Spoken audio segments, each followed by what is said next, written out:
Wow, welcome to show number 1000. Hello and welcome to my podcast. Do me a favor, subscribe to the John Keim Report wherever you get your podcast.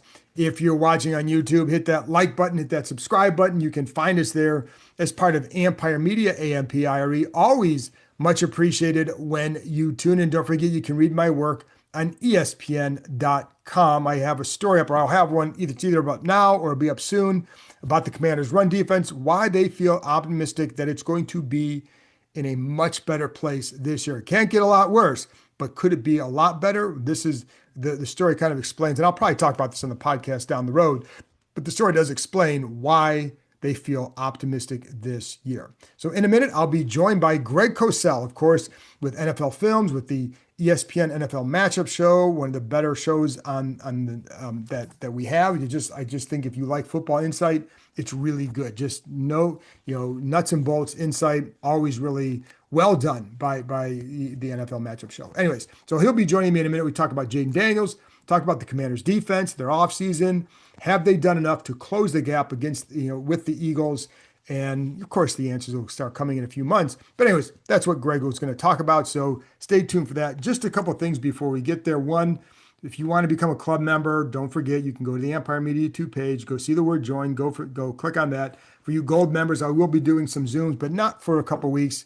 Going to take a little bit of a break, I think, from that, but we'll get back to those and get some guests on again as well. So there you go with that. Then as far as the show goes, it's number 1000, and it's a big deal because these things are hard to do and they take a lot of energy and a lot of work or whatever, but it's been a lot of fun. And I owe a lot to Bram Weinstein, of course, the voice of the Commanders, who prodded me into doing this show. I didn't think it was going to be suited for me. I liked being a guest.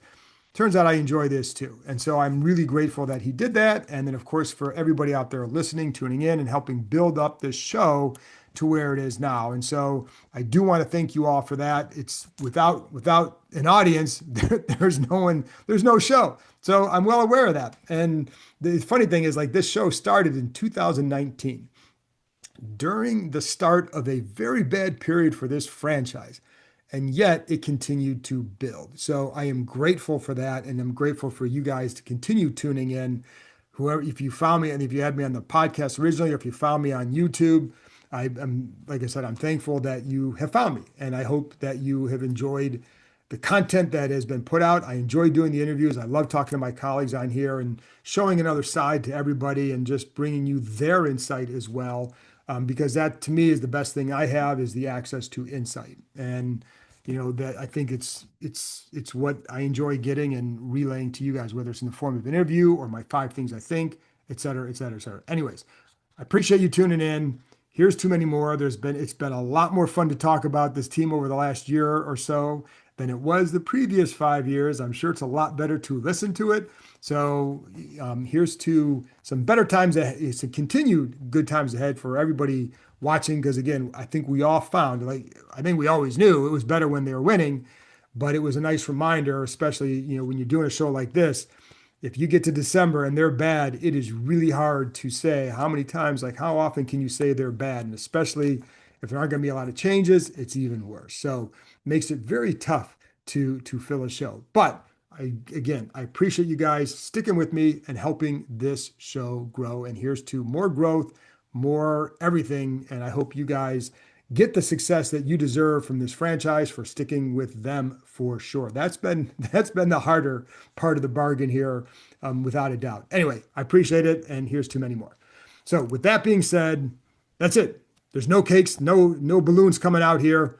It's time for my conversation with Greg Cosell from the NFL Films, as well as ESPN's NFL Matchup. All right, Greg. Well, first of all, thanks as always for joining me. Always love the insight. And there's actually one thing I actually want to start with, because you've been doing the NFL Matchup Show for a long time. And I'm Well, I curious. created it. I Yeah, well, created it yes, in exactly. 1984.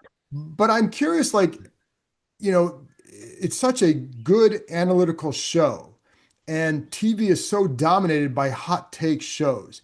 Do you find people appreciate it maybe even more because it kind of sticks to if you just like football, this is the show for you? Yeah, that's hard for me to know, because obviously, when I see people who are in the business, whether people like yourself or even fans, if let's say I'm at the row with the Super Bowl, that kind of thing, people seem to really appreciate what we do. Um, but it's hard for me to know that. Obviously, I don't control what time it airs, and we live in a world now where people Right. obviously DVR a lot of things, so ratings, don't really matter, in the way they used to. But it's done pretty well, actually, given its time slots.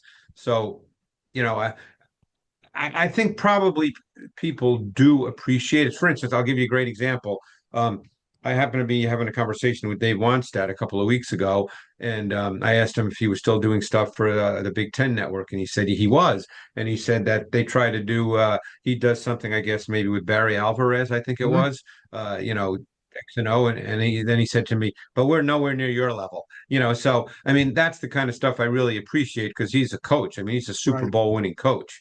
Um, so, I think, look, I always view the work I do on that show and the work I do overall, to be honest with you, as for the people that are really in the business, Right. because I think it's integrity and credibility. That's where I start.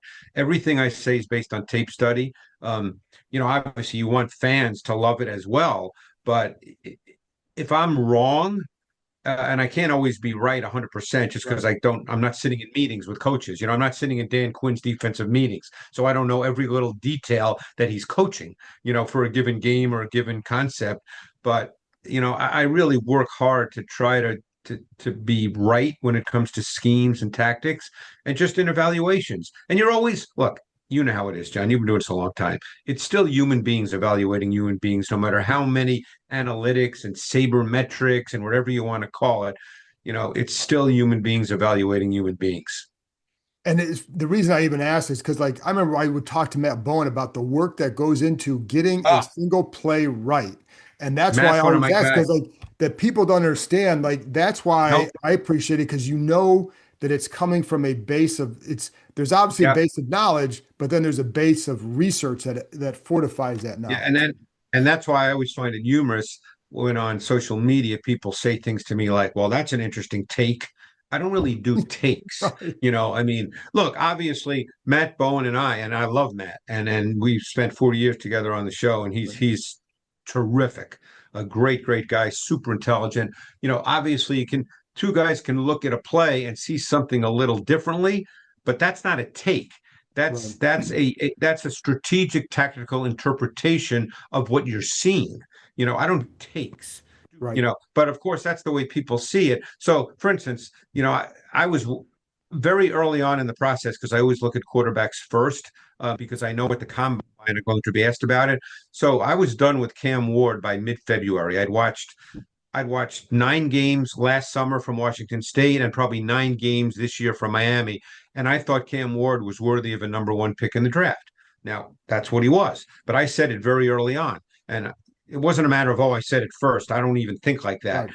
Now, let's say he doesn't make it. People are going to say to me, oh, well, you didn't know what you were talking about. Well, you know, I mean, you can always say you're never going to be right all the time, but it's all based on what I see on tape. Right.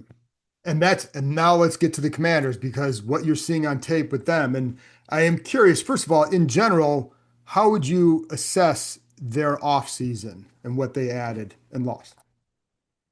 Um, Well, I think their off season is pretty interesting. I mean, there's a couple of guys that I think that they signed to me that were under the radar signings, but were really good players. And one of them is Dietrich Wise. Mhm. Dietrich Wise, I've watched for years with the Patriots, and he played D end, he played D tackle. He's not a guy who's going to get 15 sacks. He's not one of those guys. But John, how every D line needs one of those guys that's just a really, really good football player. In some ways, you could argue Cleveland Farrell was that guy for them a bit last year. Wise might be a little more versatile than Farrell. But though you need those guys. I mean, of course, everybody wants a pass rusher, and you could argue who's that guy who's going to rush the quarterback from the edge, and you could make the argument that they don't really have that guy. Right. And they didn't really have him last year because, Right. as you know, when they went to their dime package, Frankie Louvu was an edge pass rusher, Right. and you don't necessarily want to be. And I love Frankie Louvu, by the way. I think he's a terrific football player. But in an ideal world, you don't really want him to be your edge pass rusher in your dime package.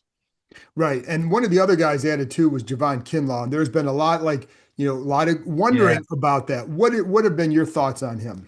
Yeah, Kinlaw, if people may remember that the Niners drafted him with the 13th pick in the draft the year they traded um uh the D tackle who's now with the Colts, who they traded. Oh And yeah. it's crazy. I can't Buckner. DeForest Buckner. Yeah. Yeah, it's DeForest. I've been watching college guys who are going to be in next year's draft. John, my Yes, mind's on yes. those guys. It's fun. DeForest. They traded DeForest Buckner because obviously they felt that Kinlaw could replace him without the big salary number. And I can't tell you why it hasn't worked out. Those are the kinds of things that are hard for me to know. Right. When I watched Kinlaw coming out of South Carolina, there were more pros than cons. There were some cons clearly, but big kid, strong, good athlete. He's one of those guys you hope that I think it's his third team now, third team, new coaching staff. Maybe they can get it out of him because I think it's in his body. But up to this point, he's been kind of an in and out, up and down player, but it's there.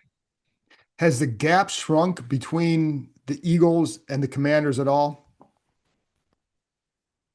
Well, I think the Eagles have some questions that, obviously, we'll see. But I mean, they tried to address, well, they did address the left tackle position by drafting Tunsil.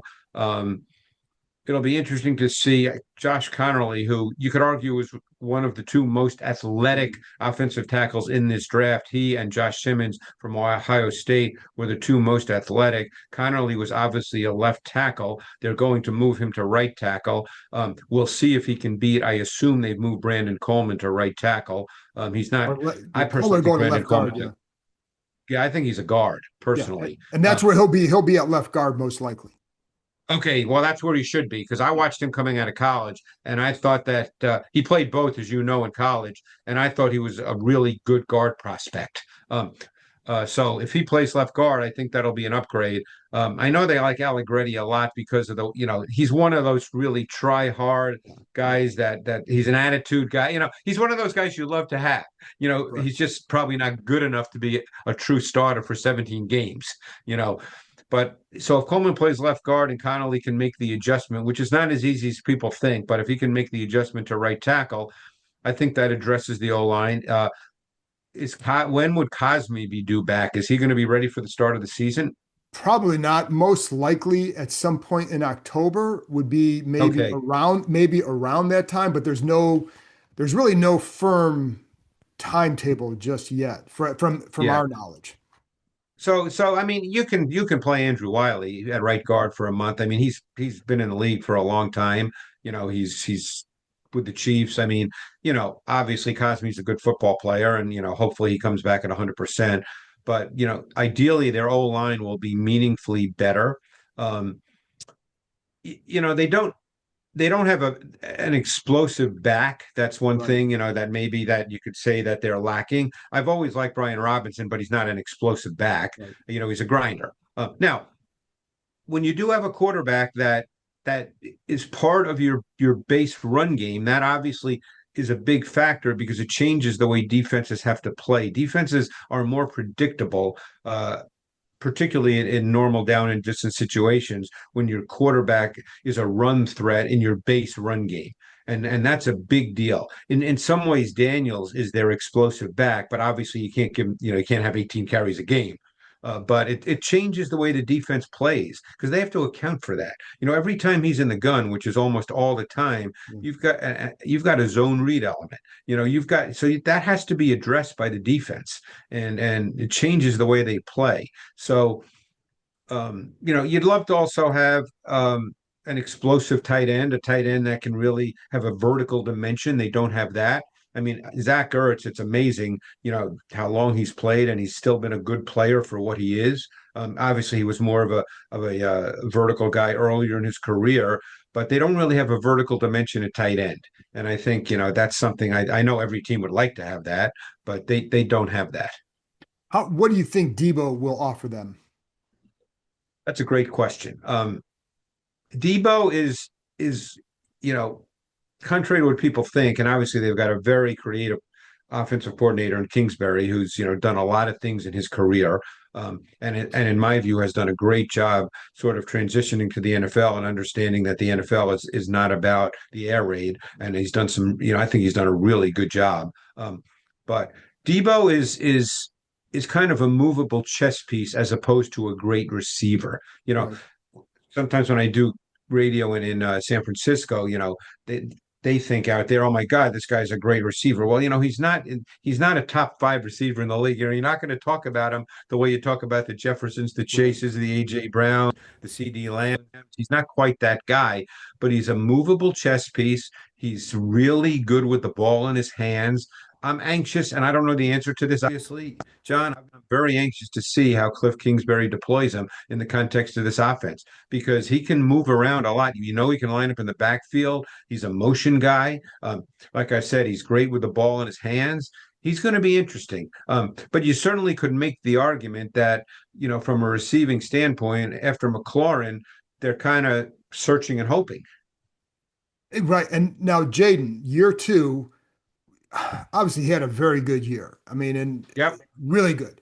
Where, just from watching the film, where are some little things that you think he could take a jump here just off of more film work, another, year of experience? Are there little things that you would pick up on film that you say, if he improves here, it could take an even another leap? Yeah, I think that always with quarterbacks that can run. And again, you never want to say don't run, and that to me and I've had this conversation with a lot of coaches through the years, particularly as the game has evolved and you get more quarterbacks, Sean, that are really good runners. There's such a fine line and a balance between the the plays they leave on the field because they break down in the pocket just that half a beat too early, and it's a hard thing to coach. I mean, this is not coming from me. I'm not a Right, coach, but right. it's coming. You probably had a lot of these Yeah. conversations yourself. It's a very hard thing because you don't want to say to Jaden Daniels, don't run. Just like you'd never say that to Mahomes or Josh Allen or Right. Lamar Jackson. But at times, you design some really good pass game concepts that break down a coverage. I'm talking more zone coverage. Obviously, man is a different animal, and you feel like, oh, you got to throw that ball, and they don't throw it, and then he runs. Now, I remember having a conversation with Dave Canales, who's now the head coach for the Panthers, when he was, I believe, the receivers coach for the Seahawks years ago. I'd met him at the combine, and I actually asked him. I said, "What do you guys do in the meeting room when you guys design a great play and it's there? The primary read is there. Russell doesn't throw it, but runs for 14 yards. What do you say in the meeting?" And he said, "We say good play, Russell." So it's a really fine line, but you'd still like to see those balls thrown. And I think that's like I said, I'm not saying that what he's doing is poor, Right. but I think when all's said and done, you'd still like your quarterback when it's there to be a distributor, to get the ball out. Were you surprised at all by his rookie year? I liked him coming out, but I would say overall I was surprised at how good it was. It was early in the season, and you'll remember this play when he hit that touchdown against Cincinnati. Was it on Monday night? Monday night. With the pressure right in his Yep. face, and he hit McLaurin. That was the game winner, was it not? That would the clincher. The clincher, yeah. I mean, see, those are quarterback plays to me. You have a free hitter right in your face. You can see him the whole way, okay? And you stand and deliver. Those are the kinds of plays I'm talking about because I think that was zero pressure, if I'm not mistaken. Mhm. That was a long time ago, but it's funny how you Zero. remember this stuff. And just the accuracy. I think his ball location, the consistency of it is what really, I don't want to say surprised me because it wasn't as if he was inaccurate at LSU, but it's a different game in the NFL. There's more people around you. You've got to play a little faster. Things happen faster. I just thought his ball placement, the consistency of it, probably surprised me just a little bit over the course of a season. How can he be helped by the entire offensive staff? Well, the entire staff is back, but offensively for him, staff is back, play caller the same, coach is the Yeah. same. How can, based on what you watched during the season, how did that offense evolve the more he, you know, got more comfortable in the NFL? And how do you see it evolving in year two? Well, I would say this. As phenomenal a runner as he is, and he became the big play running threat because they don't have one and they still don't. I think, and Cliff Kingsbury will know this. I'm not saying anything, that's profound here, but I think you have to be a little careful about how much you run him. It's because you get caught up in these games and you want the idea is to win every week. I mean, we know that. Right. So, you start to think, oh, well, Jaden is our most explosive running threat. Let's feature him that way because, Brian Robinson is going to get 4 yards. Who knows where Eckler stands at this point in his career. They don't really have an explosive back. So, I think you have to be cognizant of it. I don't want to say careful because obviously he's very, very good at it. But I think you have to be particularly cognizant of it because, even though he gained some weight and he's not, not quite as skinny as he was, when he was at LSU as a senior, you just got to be careful because it's not a matter of getting hurt where you miss games. It's just the attrition. Right. The body just starts to wear down and it's hard. I mean, he's not built like, Jalen Hurts, who with that big firm body. He's a thin framed kid. He's not going to get to 230 pounds. He's just Right. not built like that. So I think you have to really be cognizant of that. I think Debo can help a lot with that in terms of the formation variation, the usage, how you can get him the ball that breaks down defenses. I'm sure they thought about that when they made the trade. So, I just think that's something. And again, Cliff Kingsbury knows his players a hell of a lot better than I do. But I just think you got to be really cognizant of that. Is Jaden already a top five quarterback, or is that going too far, too fast, too soon? Yeah, I don't make those lists, John. I mean, I'm not good at that, Right. I mean, yeah, I'm not a list guy like that. He's a really good player who really stresses defenses. Um, you know, is he in the conversation? I guess the four that are pretty much accepted as the four best in the league would be Mahomes, Allen, Jackson, and Burrow. Do we want to put Jaden Daniels in that conversation going into a second year? Probably not. I think that'd be a little early for that conversation. And how much can a guy like Jalen Lane, Ja'Cory Krosky Merritt, can you see them go, those guys contributing? What are your take on them? Yeah, Lane's an interesting guy because he does have some explosiveness. So that's going to be interesting. And he's a fourth round pick, which is not really a throwaway pick, So he's going to be an interesting guy in this process because he does bring some explosiveness. Um, to be honest with you, I did not watch Keim Merritt. I don't I'll know a go. lot about him, so I really can't say. But Lane he's the Virginia Tech kid, right? Yes. Hmm. Yeah, yeah, he's got some explosiveness. So that they need that. Now I don't know if he's ready to play. I don't know how they plan on using him. But they really because McLaurin's a really good receiver and he does have vertical ability, obviously. But beyond that, they don't really have a vertical player. They don't even really have a vertical player anywhere else on their offense. That's the one thing that, as we said, is what they're lacking.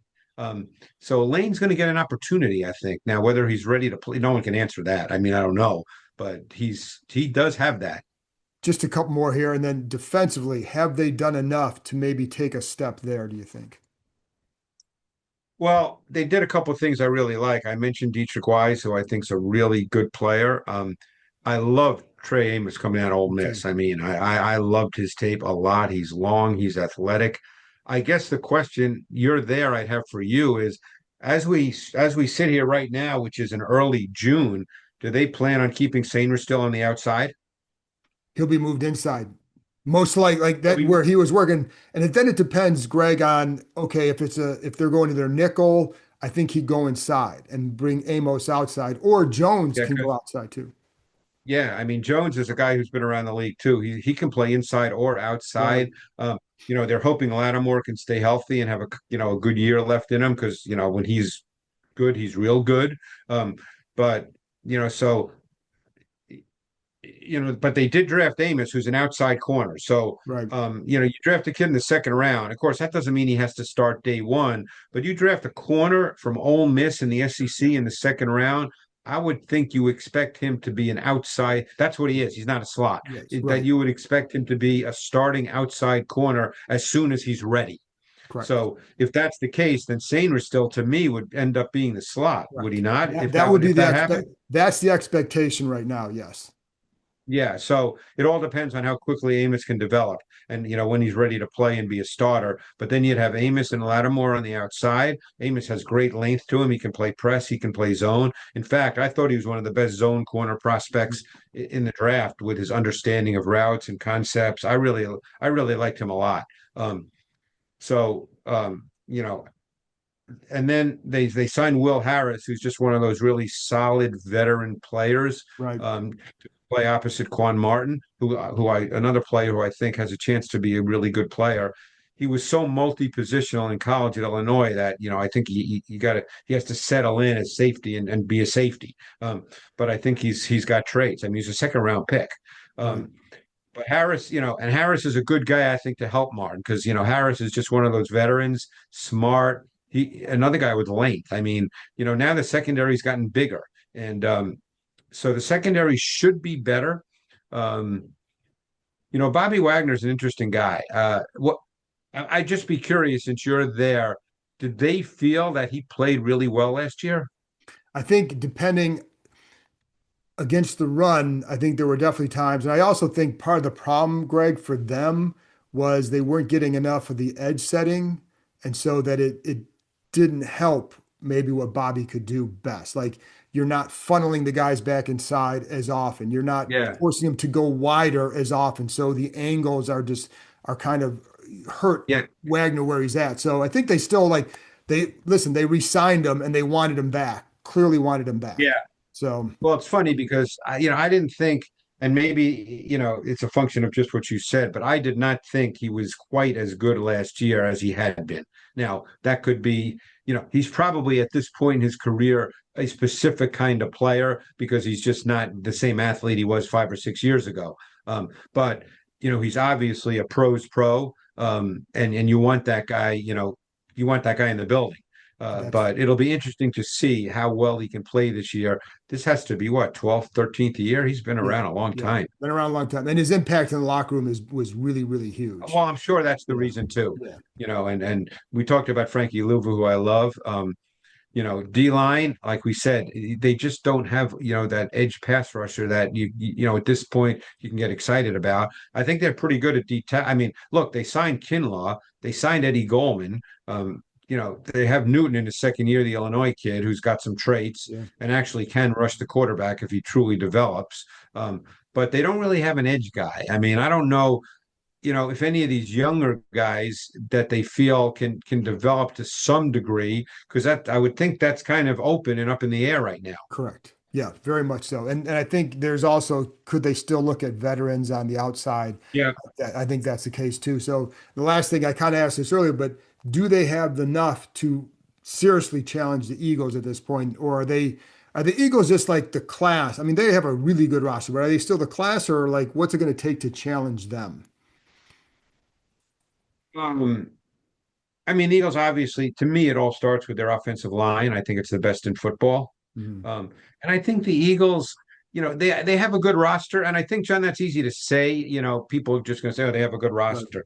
But I think the Eagles have done some things tactically that make that teams are going to have to figure out how to play them. And I'll give you a great example.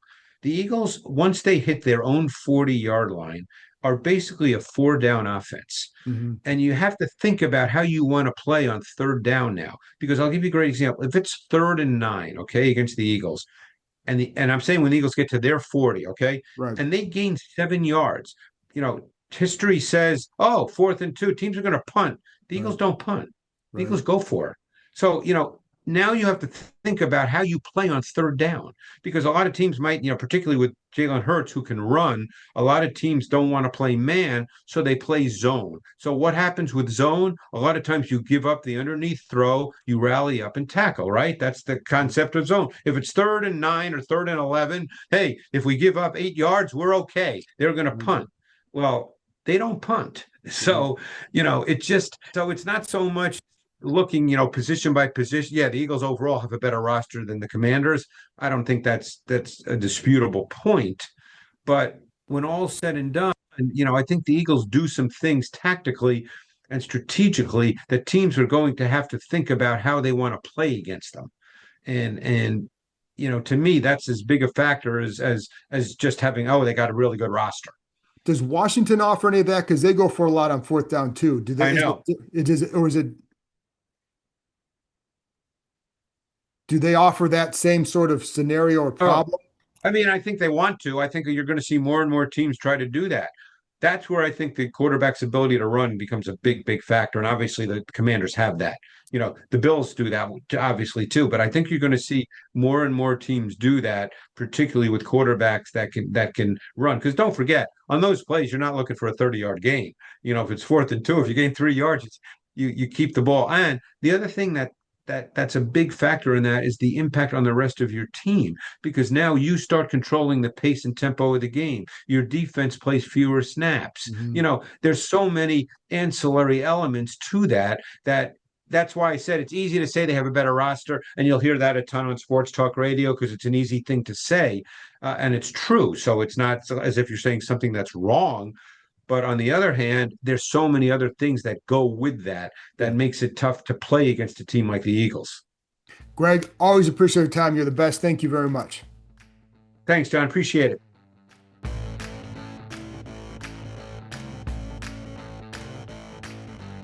That's it for this episode. Thanks to Greg for joining me, and thank you, as always, for tuning in. I'll be back on Tuesday with another episode, 1001, folks. Thank you very much, and I'll talk to you next time.